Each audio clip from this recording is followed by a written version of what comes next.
Scientific तरीके से समझाया कि भाई राम सेतु का निर्माण कैसे हुआ। भारत देश की एक बहुत ही अच्छी बात है, दिल बहुत बड़ा है, लेकिन हाँ, अगर उनके सामने कुछ पेश करना है तो आपका दिल साफ होना चाहिए और वो उनको झलक जाता है कि रामचरितमानस में तो रावण ऐसा था, या रामचरितमानस में, या वे तुलसीदास के किताबों में, या वाल्मीकि रामायण में राम ऐसे थे या रावण ऐसे थे, या इतने ही कैरेक्टर हैं जिनके बीच पूरी रामायण समाहित है। इसमें आप एक वेदवती का जिक्र करते हैं। तो जब भी किसी धार्मिक या पौराणिक आख्यान को तर्क पर परखने की कोशिश की जाती है तो लगभग नाकामी हासिल होती है, क्योंकि धर्म एक ऐसा विषय है जो तर्क नहीं, आस्था का विषय है, और आस्था में कोई तर्क हावी नहीं होता है। इसलिए जब भी क्रिएटिव लिबर्टी लेने की बात होती है, किसी धार्मिक आख्यान को, किसी पौराणिक आख्यान को नए सिरे से लिखने की कोशिश की जाती है तो बहुत सारे लोग उससे बचते हैं, क्रिएटिव लिबर्टी लेने से बचते हैं कि कोई बवाल ना हो। लेकिन हमारे बीच एक ऐसे लेखक हैं जो लगातार ये चुनौती लेते रहे हैं और चुनौती लेने के बावजूद वो बेस्ट सेलर बने हुए हैं। हमारे साथ हैं अमीश, जिनकी नई किताब आई है वॉर ऑफ लंका। ये रामचंद्र सीरीज की एक अगली किताब है, तो इस पे आज अमीश हमारे साथ हैं, इस पे बात करेंगे। इसके अलावा तमाम और भी विषयों पर अमीश से बात होगी। तो शुक्रिया वक्त देने के लिए। नमस्ते। जैसा कि मैंने कहा, पौराणिक या धार्मिक आख्यानों पे जब भी हम बात करते हैं, हम एक क्रिएटिव लिबर्टी लेते हैं, जैसा कि आपने भी लिया है हर किताब में। आपकी चाहे वो शिवजी वाली किताब हो, पूरा जो सीरीज हो, या ये वाली सीरीज हो, डर नहीं लगता क्या? कई बार एक होता है ना कि हमारे मन में एक धारणा बनी हुई है, जैसे मेरे मन में या आपके मन में या किसी भी दर्शक के मन में एक धारणा बनी हुई है कि रामचरितमानस में तो रावण ऐसा था, या रामचरितमानस में, या वे तुलसीदास के किताबों में, या वाल्मीकि रामायण में राम ऐसे थे या रावण ऐसे थे, या इतने ही कैरेक्टर हैं जिनके बीच पूरी रामायण समाहित है। इसमें आप एक वेदवती का जिक्र करते हैं। रावण जब मृत्युशैया पर होता है वो वेदवती को चिल्लाता है या वेदवती को पुकारता है। देखिए अविनाश जी, ये जिस टर्म का आपने इस्तेमाल किया, जो शब्द का आपने इस्तेमाल किया, क्रिएटिव लिबर्टी, ये एक पश्चिमी टर्म है। क्योंकि देखिए इसके ये टर्म के पहले एक फलसफा भी है कि कोई आर्टिस्ट कहेगा देखो मुझे, मैं बागी हूँ और मैं एस्टैब्लिशमेंट के खिलाफ लड़ रहा हूँ। ये मेरे हिसाब से थोड़ा सा बचपना है और ये पाश्चात्य है, और कहीं ना कहीं हमारे देश में कुछ भागों में जो पश्चिमीकरण हो जा रहा है तो ये टर्म का इस्तेमाल किया जाता है। देखिए हमारे देश में क्या होता है, हमारे देश में कोई क्रिएटिव लिबर्टी नहीं लेता है, जो मतलब जो मूल रूप से भारतीय है, कोई क्रिएटिव लिबर्टी नहीं लेता है। भगवान के नाम पर अपनी जो आस्था है, अपनी जो एक वर्क है, एक पुस्तक है, एक पेंटिंग है, जो भी है, भगवान के चरणों में समर्पित करता है। और अलग अलग नज़रिए से ये होता चला है। आपने गोस्वामी तुलसीदास जी की जो रचना थी रामचरितमानस की बात की, उसकी अगर चर्चा करें तो आज के आधुनिक भारत में कई लोग मानते हैं कि लक्ष्मण रेखा का वर्णन रामायण में किया गया है, लेकिन ओरिजिनल वाल्मीकि रामायण में तो लक्ष्मण रेखा का वर्णन नहीं किया गया है। रामानंद सागर जी ने जो टेलीविज़न सीरियल बनाई, उसमें जो भारतीय जो समझते हैं कि लक्ष्मण जी ने वो बाण निकाला और ऐसा, वो रामानंद सागर जी के टेलीविज़न सीरियल में आया था। उसके पहले रामलीला में हमने देखा है, लेकिन प्राचीन रामायण में तो ऐसा है नहीं। और रामलीला का भी जो इंटरप्रिटेशन था वो रामचरितमानस से है, लेकिन रामचरितमानस में भी जैसे ये लक्ष्मण रेखा दिखाया गया है वैसा डिस्क्राइब नहीं किया गया। और जैसा मैंने पहले कहा, वाल्मीकि रामायण में तो है ही नहीं। तो रामचरितमानस के ऊपर कभी कोई कंट्रोवर्सी उस जमाने में क्यों नहीं? और मैं आपको, और वो अच्छी बात है, मैं आपको एक उदाहरण देता हूँ। पिक्चर की अगर आप बात कर लें, अगर कोई किसी फिल्म प्रोड्यूसर या डायरेक्टर को ये सुझाव दे कि भाई आप एक ऐसी चित्रपट में एक ऐसी सीन शूट करिए जिसमें जो मुख्य नायक जो है वो शिवलिंग के बेस को तोड़कर फिर शिवलिंग को कंधे पे उठाकर और फिर एक वाटरफॉल तक ले जाए और फिर वाटरफॉल के नीचे रख दे, कोई भी प्रोड्यूसर आपको कहेगा पागल हो गए क्या? लेकिन राजा मौली जी के हाथों में बाहुबली का ये एक आइकॉनिक सीन बन गया, और जो शिव भक्त जैसा मैं हूँ, मेरे भी आंख में आंसू आ गए वो सीन देख के। क्यों?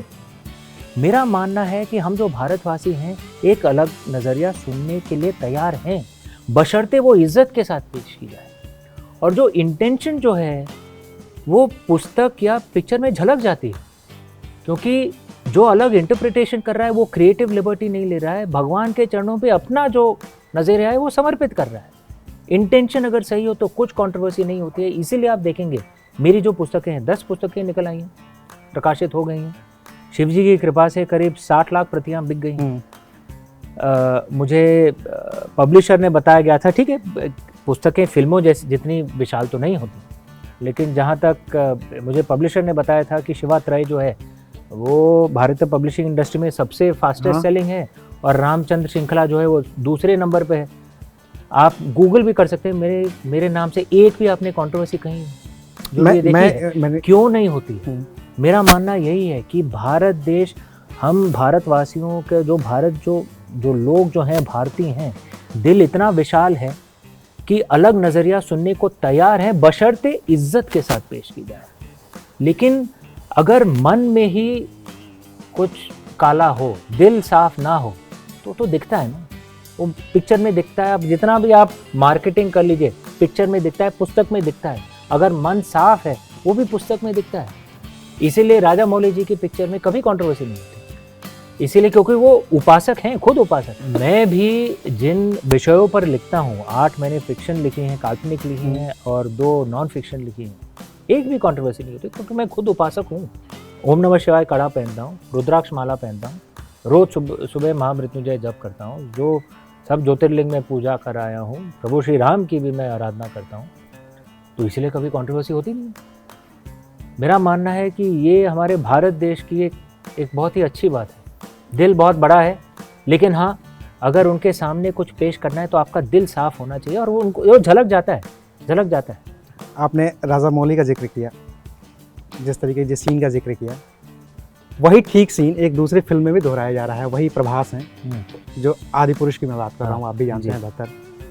ये कंट्रोवर्सी हो रही है आदि पुरुष में, प्रभास पे कम कंट्रोवर्सी हो रही है, रावण के चरित्र पे कंट्रोवर्सी हो रही है, राम ने पैरों में चमड़े की चप्पल पहन रखी है उस पर कंट्रोवर्सी हो रही है, लक्ष्मण ऐसे नहीं दिखते थे उस पर कंट्रोवर्सी हो रही है। तमाम कंट्रोवर्सीज में ये फिल्म पूरी तरह से घिर चुकी है। अब ओम राउत इसकी सफाई दे रहे हैं अपने तरीके से। मनोज मुंतशिर शुक्ला होना पड़ रहा है, अपनी वजह है, मार्केटिंग है, जो भी है।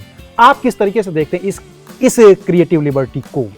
मैं बार बार इसलिए कह रहा हूँ क्रिएटिव लिबर्टी, क्योंकि जो क्रिएटिव लिबर्टी राजा मौली ने ली और विवाद नहीं हुआ, वैसी ही क्रिएटिव लिबर्टी लेने की कोशिश ओम राउत ने की और विवाद हो गया। अविनाश जी, मैं वही कहने की कोशिश कर रहा हूँ, अगर मन में किसी आर्टिस्ट को हो कि मैं तो बागी हूँ, मैं क्रिएटिव लिबर्टी ले रहा हूँ, वो दिखेगी। अगर आर्टिस्ट के मन में हो मैं उपासना कर रहा हूँ, मैं अपने तरीके से उपासना कर रहा हूँ। आपने कन्नन का नाम सुना है? बहुत ही प्रसिद्ध तमिल वो सेंट थे और उनकी बहुत ही प्रचलित कहानी है। मैं तमिलनाडु में पढ़ा भी हूँ, तो इसलिए वहाँ पे मैंने ये कहानी सुनी। और ये एक कहानी है कि भाई वो मंदिर में वो हंटर थे, और वो शिव जी के परम भक्त थे और आराधना करने गए, वहाँ पे एक पंडित भी था। और क्योंकि वो हंटिंग करते थे तो भाई जो मिलता था वो आके प्रसाद दे देते थे, और पंडित होता एकदम पूरे रीति रिवाज के मुताबिक चल रहा था। और पंडित को दुख होता था, उसे लगता था कि भाई ये शिव जी जो आशीर्वाद ये कन्नन को दे जा रहे हैं, भाई वो तो हंटर है, मैं तो पूरा रीति रिवाज मान रहा हूँ। तो शिव जी ने कहा मैं दिखाता हूँ तुम्हें कि ये जो भी करे इसका दिल साफ है। तुम तो आपका दिल साफ नहीं है, उन्होंने पंडित को कहा आपका दिल साफ नहीं है, आप सिर्फ उसको देख रहे हैं, वो सिर्फ मुझे देख रहा है, ये शिव जी ने कहा। और फिर पंडित ने कहा आप साबित करिए कि उसकी आस्था मेरी आस्था से बेहतर है। तो उन्होंने, क्योंकि उस जो शिवलिंग जो था वहाँ पे तीसरी आकृति बनी हुई, और ये मतलब मैंने तमिलनाडु में कहा, और वो डिसअपियर करवा दिया। तो इस कन्नन ने अपने आँख को निकाल कर वहाँ पे लगा दिया, और फिर शिव जी ने कहा उसके देखा तो उसके रीति रिवाज का कुछ फर्क नहीं पड़ा, उसका दिल एकदम साफ है, इसलिए शिव जी ने उसे आशीर्वाद दे दिया। तो मैं यही बार बार आपको दोहरा रहा हूँ कि अगर किसी आर्टिस्ट के मन में यही बात हो कि मैं क्रिएटिव लिबर्टी ले रहा हूँ, शुरुआत ही गलत हो गई। अगर आपके मन में ये बात हो कि मैं क्रिएटिव लिबर्टी नहीं ले रहा हूँ, मैं उपासना कर रहा हूँ, अपने नज़रिए से कर रहा हूँ, लेकिन मैं उपासना कर रहा हूँ अपने प्रभु के चरणों में, ये मैं पेश कर रहा हूँ। यद्यत कर्म करोमि ततद अखिलम शंभो तव आराधनम, जो भी मैं कर रहा हूँ प्रभु आपके लिए आराधना है, आपको स्वीकार हो तो मेरा दिल खिल उठेगा। ये लोगों को दिखता है, इसीलिए कंट्रोवर्सी नहीं होती। आप राजा मौली जी से अगर आप कभी रूबरू हो जाएं, कभी मिलें, वो झलकती है उनमें, इतनी उदारता है और इतनी मतलब ये शिव जी के प्रति, हमारे संस्कृति के प्रति, और वो दिखती है उनकी पिक्चरों में, तो इसीलिए कंट्रोवर्सी नहीं होती। इतनी ही अच्छी तो दिख रही है इन लोगों के में भी। देखिए, मैं दूसरे इस पे टिप्पणी नहीं करूंगा, मैं- मैं ये कह रहा हूँ कि कभी कभार कंट्रोवर्सी क्यों नहीं होती। मेरे हिसाब से शायद इसी कारण नहीं होती। कभी दूसरे, मैं और ये नहीं कह रहा कि मैं आदि पुरुष से जो पिक्चर जो है उसमें जो चित्रपट है उसमें ऐसी बात हुई, लेकिन कभी कभार आप खुद भी जानते हैं, बुरा मत मानिए, लेकिन मीडिया जगत के लोग तो जानते हैं, कभी कभार आर्टिस्ट खुद कंट्रोवर्सी करवा देते हैं, कई बार करवाई जाती है। करवाई जाती है। क्यों? क्योंकि भाई बड़ी आसानी से पब्लिसिटी मिल जाती है, आपकी पिक्चर या पुस्तक निकल जाती है और 1 महीने बाद लोग भूल जाते हैं। ये तो हो जाता है। दुख की बात है। लेकिन अगर कोई सच्चा उपासक हो तो वो तो कहेगा कि पिक्चर या किताब ना चले तो कोई नहीं, मैं कंट्रोवर्सी के द्वारा नहीं बेचूंगा, क्योंकि एक तरह से फिर आप अपने देव का अपमान कर रहे हैं कि कंट्रोवर्सी करके आप बेचेंगे, लानत है आप पे। नहीं बिके तो कोई नहीं, मेरा वही नज़रिया, मेरा एकदम एक स्ट्रिक्ट ये नियम होता है मेरे प्रकाशकों का कि किसी भी हाल में आप कंट्रोवर्सी नहीं करवाएंगे, बेचेंगे तो काम ज्यादा करना पड़ता है। वो हाँ, अब तो controversy उसके लिए बड़ी तो आसानी आपको से जेन्युइन फैल मेहनत जाती है। करनी पड़ेगी ना आपको जेन्युइन तो। मेहनत करनी पड़ती है। मैं कल मैंने करीब 16-17 इंटरव्यू किए, रात तक तो मैं गिर गया था पूरा, तो ज्यादा मेहनत करनी पड़ती है। तो लिखने के दौरान भी करनी पड़ेगी, क्योंकि फिर आपको हाँ, फैक्ट जुटाने पड़ेंगे। हाँ, कंट्रोवर्सी से बड़ी आसान से निकल जाती है। अगर आपको कंट्रोवर्सी नहीं करवानी है तो और मेहनत करनी पड़ती है, लेकिन भाई अगर आप उपासक हो तो करिए और अच्छे तरीके से बेचिए। अगर आपको कंट्रोवर्सी के द्वारा बेचना है तो आप तो उपासक नहीं है, आप तो मतलब बिजनेसमैन है फिर। अच्छा, ये बात चली है तो जैसे शिव के आप उपासक रहे हैं, हमेशा आपने शिव भक्त, आप हमेशा कहते भी रहे हैं, आप हैं भी शिव भक्त। राम पे आपने किताबें लिखी हैं। ये जो पूरी कंट्रोवर्सी हो रही है, इस कंट्रोवर्सी में ना जाकर के मैं आपसे सिर्फ ये जानना चाहता हूँ, क्योंकि आपका अध्ययन बड़ा विशद रहा है, हम कैसे माने कि जो भगवान राम थे वो दिखते कैसे थे, या लक्ष्मण थे वो दिखते कैसे थे, या हनुमान जी थे वो दिखते कैसे थे, या रावण था वो दिखता क्या? जैसे रावण के लिए हम लोग क्या कहते हैं, सिर्फ चलत दशानन जोड़त अवनी टाइप हम लोगों ने सुना है कि ठीक है वो दशानन था। हाँ। क्या वाकई ऐसी कोई चीज़ें वाल्मीकि रामायण में उनके मतलब उनका जो बाह्य आवरण है उसको लेकर के लिखी गई हैं, रामचरितमानस में लिखी गई हैं, या तमाम जो आपने और आख्यान पढ़े हैं पौराणिक, उनमें ऐसा कुछ है क्या कि शिव जी हैं वो कैसे दिखते थे? ठीक है, जटाएं हैं, हमने जितना भी देखा है उनको, किसी भी भगवान को या तो राजा रवि वर्मा के पेंटिंग से जाना, या फिर जब सिनेमा आया, सीरियल आया, उसमें हम। और राजा रवि वर्मा की भी जो पेंटिंग्स थी उसमें कई मतलब बदलाव थे, हाँ, ओरिजिनल हाँ। थे। देखिए, ये ऐसा है कि शायद एक ही वाक्य से समझा जाए कि हरि अनंत हरि कथा अनंता, क्योंकि आप देखेंगे कि तो जो मूर्तियां अलग अलग मंदिरों में हैं भिन्न भिन्न रहती हैं, जो वर्णन जो किए जाते हैं कई अलग अलग रामायण में वहाँ भी अलग अलग होते हैं। शिव जी की भी जो आवरण जो दिखाया जाता है कभी अलग अलग होता है। अगर आपको अलग शास्त्र पढ़े तो एक होगा, अलग शास्त्र पढ़े तो एक होगा। कई लोग मानते हैं कि भाई शिव जी तो कृष्ण कम्प्लेक्शन के थे, लेकिन ये भी कहते हैं कर्पूर गौरम करुणावतारम, तो कर्पूर गौरम मतलब फेयर स्किन लाइक कैम्फर। तो इसमें सत्य क्या है? तो देखिए, मेरा मानना है कि वो हमारे यूपी में तो कहते हैं जैसी राखी भावना, तो जाकी रही भावना जैसी प्रभु मूरत देखे तिन तैसी। तो भाई जैसी आपकी भावना है आपको प्रभु उसी रूप में दिखते हैं। और देखिए, ये सिर्फ इंडिविजुअल्स का नहीं है, आप देश के अलग अलग भागों में चले जाइए, मंदिरों में अलग अलग वर्णन होगा। हाँ। तमिलनाडु में अलग होता है, कर्नाटका में अलग होता है, आप असम में चले जाइए अलग होता है, उत्तराखंड में अलग होता है, यूपी में स्टेट में ही अलग अलग होता है निश्चित तौर पे। तो और अगर मेरे पिताजी का जो परिवार है मूल रूप से काशी का है, मेरी माँ का परिवार ग्वालियर का है, लेकिन बचपन में मैंने तमिलनाडु में पढ़ाई की। वहाँ पे आप रूप को तो छोड़िए, कहानियाँ भी अलग हैं। और जब मैं पहली बार जब 4th स्टैंडर्ड में था मैं, तो मतलब 9-10 साल की उम्र का, तो जब वापस आया, बोर्डिंग स्कूल था, जब वापस आया, माँ बाप हमारे उड़ीसा में रहते थे तब, तो मैंने माँ जी से पूछा कि भाई आपने तो कहा था कि कार्तिक जी कुमार हैं, बैचलर हैं, वो तमिलनाडु, तो मैंने देखा कि उनकी 2-2 बीवियाँ हैं कि ये क्या हो रहा है। और फिर उन्होंने बड़े सुंदर रूप से कहा था कि भाई अलग अलग सत्य होते हैं, हर किसी को हक है अपना सत्य ढूंढने का, तुम उनकी सत्य की भी इज्जत करो, हमारी सत्य की भी इज्जत करो, क्योंकि हम सब तो धार्मिक ही हैं। तो ये नज़रिया शायद होना चाहिए। कौन कह सकता है कि असली रूप क्या है, वो तो शिव जी ही जानेंगे। भाई हमें जिस रूप में पसंद आ गए वो हमारे लिए वो रूप है। क्योंकि हम लोग देखते हैं ना कि जैसे जगन्नाथ मंदिर में जगन्नाथ जी अलग तरीके से हैं, और मथुरा में कृष्ण जी अलग तरीके से हैं, और दोनों एक ही कौन कहे, हाँ कौन कहेगा कौन सही है कौन गलत है? भाई हमारे रूप में तो एकम सत विप्रा बहुधा वदंती होता है। इस पूरे विवाद को आप इस नजरिए से देखते हैं कि जाकी रही भावना जैसी प्रभु मूरत देखी तीन तैसी। इस किताब के बारे में, चूंकि अभी मैं पढ़ नहीं पाया हूँ इस किताब को, दर्शकों से भी मैं कह रहा हूँ कि मैं पढ़ूंगा और फिर इनसे बात करूंगा, लेकिन इस किताब के बारे में आप कुछ बताना चाहेंगे दर्शकों को का कि ये जो नई किताब है वॉर ऑफ लंका, हमने खूब पढ़ा है, रामचरितमानस में वॉर ऑफ लंका पढ़ी, वाल्मीकि रामायण में वॉर ऑफ लंका पढ़ी, रामलीलाओं में जो राधे श्याम रामायण है चलती है उसमें वॉर ऑफ लंका पढ़ी है, कौशनायक रामायण है उसमें मैंने मैं अपनी बता रहा हूँ, मैंने 4 में पढ़ी है। ये किताब वॉर ऑफ लंका अलग क्यों है? देखिए ये रामचंद्र श्रृंखला की चौथी पुस्तक है। और पहली जो 3 पुस्तकें थी एक मल्टी लीनियर नैरेटिव में है, 3 पैरेलल नैरेटिव हैं। राम सायन और विश्वाकु, प्रभु श्री राम के जन्म से सीता अपहरण तक की कहानी, सीता वॉरियर ऑफ मिथिला, देवी सीता के जन्म से सीता अपहरण तक की कहानी, और रावण एनिमी ऑफ आर्यभट्टा, रावण के जन्म से सीता अपहरण तक की कहानी। जो चौथी जो पुस्तक है वॉर ऑफ लंका, वो सीता अपहरण से, अभी कॉमन नैरेटिव बन गया है, सीता अपहरण से रावण वध तक की कहानी, और जब प्रभु श्री राम और सीता माँ वापस अयोध्या आते हैं और पहली दिवाली मनाई जाती है। तो ये स्ट्रक्चर है कहानी का।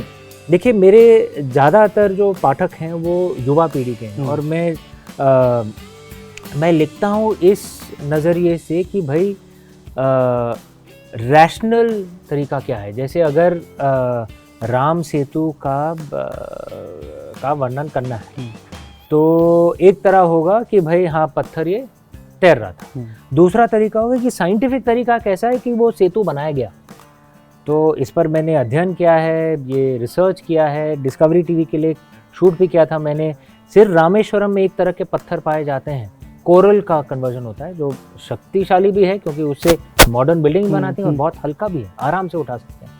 वहीं पे वही एक जगह है जहाँ पे बे ऑफ बंगाल और इंडियन ओशन मिलते हैं, तो करंट्स कैंसिल हो जाते हैं, तो जो सैंड जो है, बालू जो है वो वहाँ पे सेटल हो जाता है, जो सैंड बैंक्स बन जाते हैं। तो मैंने ये सब साइंटिफिक तरीके से समझाया कि भाई राम सेतु का निर्माण कैसे हुआ।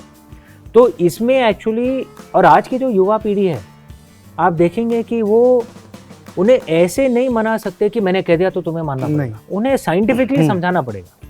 वो प्रश्न करते रहते हैं और साइंटिफिकली अगर समझा दें तो वो मानने को तैयार है। तो मेरा नज़रिया ये है कि भाई साइंटिफिकली कैसे एक्सप्लेन किया जाए कि राम सेतु का निर्माण कैसे हुआ, कि या तो कहानी में वैसे किया जाता है, या रामायण जो टेलीविज़न सीरियल थी, एक बाण यहाँ से आ रहा है एक बाण वहाँ से आ रहा है और कुछ कुछ फायर ऐसे हो रहा है और एक दूसरे को कैंसिल कर रहे हैं। कई हमारे जो युवा पीढ़ी है वो भाई ऐसा तो हो नहीं सकता, तो उनके लिए मैंने ये बताया कि भाई जो दिव्य अस्त्र थे एक तरह से हमारे जो पूर्वज थे उन्होंने साइंटिफिकली एक मिसाइल टाइप जैसे बनाया था जिसे तीर से एक्टिवेट किया जाता था। तो ऐसे मतलब रैशनल तरीके से वो सब कहानियों को पेश किया गया है। अच्छा, 2 सवाल मेरे आखिरी हैं। आपने चूंकि राम सेतु का जिक्र कर दिया, फिल्म उस पर भी आ रही है। राम सेतु, आपको फिल्म में बहुत रुचि? नहीं, पुस्तक में बिल्कुल भी नहीं है। बिल्कुल भी नहीं है, मेरी फिल्मों में बिल्कुल भी रुचि नहीं है। मैं इसलिए कह रहा हूँ आपसे, मैं वहाँ जा भी नहीं रहा था। मैं रामचरितमानस में एक जिक्र पढ़ता हूँ कि रामेश्वरम स्थापना होती है। मैं आपसे इसीलिए जानना चाहता हूँ थोड़ा विस्तार से उस बात को। रामेश्वरम स्थापना होती है, पुल बांधने के बाद जब राम को लंका जाना होता है, पुल बांधते हैं और वहाँ पे रामेश्वरम की स्थापना करते हैं। कई किताबों में ये जिक्र मिलता है कि रामेश्वरम स्थापना, चूंकि राम विवाहित हैं, उनकी पत्नी जीवित हैं, तो उस रामेश्वरम की स्थापना के लिए राम का पत्नी के साथ होना जरूरी है। करेक्ट। अर्धांगिनी के बिना वो पूजा संपन्न नहीं हो सकती। अर्धांगिनी उनकी लंका में है और वो पूरी पूजा एक ब्राह्मण के बिना संपन्न नहीं हो सकती। तो ब्राह्मण एक लोक प्रथा है। तो ये क्या, इसमें कितनी सच्चाई है और इसका जो रेफरेंस है वो कहाँ मिल सकता है? कई बार ये बात होती है। देखिए रामेश्वरम, क्योंकि एक्चुअली मैंने डिस्कवरी टीवी में जो एक डॉक्यूमेंट्री मेरी जो आई है लेजेंड्स ऑफ द रामायण, मुझे ज्ञात नहीं है कि आपने देखी कि नहीं, तो रामेश्वरम में जो लोक कथाएं हैं उनमें कई कथाएं मानी जाती हैं। एक यही है कि आपने कहा था कि रावण ने वो पूजा करवाई। दूसरी एक कहानी है कि भाई लंका जाने के पहले वहाँ पे प्रभु श्री राम ने शिव जी की आराधना करके आशीर्वाद मांगा कि उन्हें युद्ध में जय मतलब जय चाहिए, हाँ, जय चाहिए। विजय चाहिए। और वहाँ पे कुछ लोग कहते हैं कि वशिष्ठ जी ने वो पूजा करवाई। एक तीसरी और कहानी मैंने वहाँ पे सुनी कि माना जाता है कि रावण वध के बाद क्योंकि ब्रह्म हत्या का दोष लग गया था, तो शुद्धिकरण के लिए प्रभु श्री राम वहाँ पे गए। तो ये 3 कहानियाँ मतलब लोक प्रथाओं में प्रचलित हैं। और जैसा मैंने कहा भाई, आपको जो कहानी अच्छी लगे आप मानिए, क्योंकि हमारे यहाँ पे तो एकम सत प्रभुता वदंती। मैं कौन होता हूँ, क्योंकि वहाँ के जो लोग हैं मतलब ज़्यादातर तो सब तमिल बोलते हैं, और मैं कौन होता हूँ बोलने वाला कि भाई मेरी आस्था सही है, आपकी आस्था गलत है। मैं कौन होता हूँ बोलने वाला? उनकी भी इतनी घोर आस्था है। तो आपको जो प्रथा पसंद आए आप मान लीजिए। एक कहानी दीपावली को लेकर के क्यों मनाई जाती है दीपावली, इसको लेकर के तमाम अलग अलग कहानियां हैं। ये भगवान राम अयोध्या वापस जिस दिन रावण वध करते हैं वो विजयादशमी होती है, वो लौट करके आते हैं अयोध्या में, तो ये कहा जाता है कि दीपावली मनाई जाती है। ये कहानी कैसे पता चलती है, क्योंकि इसका कहीं जिक्र शायद मिलता नहीं है दीपावली का। हाँ, मैं और क्यों हम इसे मानते हैं, और अयोध्या में भी अगर कोई स्पेसिफिक वो जगह हो जहाँ पे ये पूरा किया गया हो। देखिए, हाँ, एक तरह से आप सही कह रहे हैं कि ज़्यादातर ये लोक कथाओं से आई है, लेकिन बड़ा एक सुंदर संस्कृत ये वाक्य है कि शास्त्रार्थ रूढ़िर बलियसी, कि शास्त्रों से ज़्यादा बलवान कभी कभार जो आम जनता की जो रिचुअल्स हैं वो ज़्यादा हो जाते हैं, जो प्रथाएं हैं। तो देखिए, हमारे संस्कृति में कभी ऐसा नहीं कहा कि जो एलिट ने कह दिया वही सही है, कि जो आम जनता जो रीति रिवाज मना रही है वो उसको आप इतना दर्जा नहीं देंगे। और यही दर्शाता है वो जो सुंदर लाइन जो है शास्त्रार्थ रूढ़िर बलियसी, कि भाई जो आम जनता के जो रीति रिवाज हैं उसे भी इज्जत देनी चाहिए। तो शायद ये कहानी वहाँ से भी आ गई। चलिए, तो वक्त हमारे पास कम है, दर्शकों से बस यही है कि वॉर ऑफ लंका आप पढ़िए, हार्पर कॉलिंस ने इसको छापा है। इसको पढ़ेंगे तो शायद आपको लंका कांड के बारे में एक और नया नजरिया आपको देखने को पढ़ने को मिलेगा। तो शुक्रिया मिस, बहुत बहुत धन्यवाद अविनाश जी। आप सब दर्शकों को जय श्री राम। एक चीज दर्शकों को ये बता दीजिए, अंग्रेजी वालों के लिए तो ठीक है, हिंदी में कब ला रहे हैं इस किताब को? भाई मुझे प्रकाशक ने बताया कुछ ही महीनों में आ रहा है, अनुवाद का कार्य तो शुरू हो गया है, तो कुछ ही महीनों में आ जाए। चलिए, शुक्रिया। नमस्ते।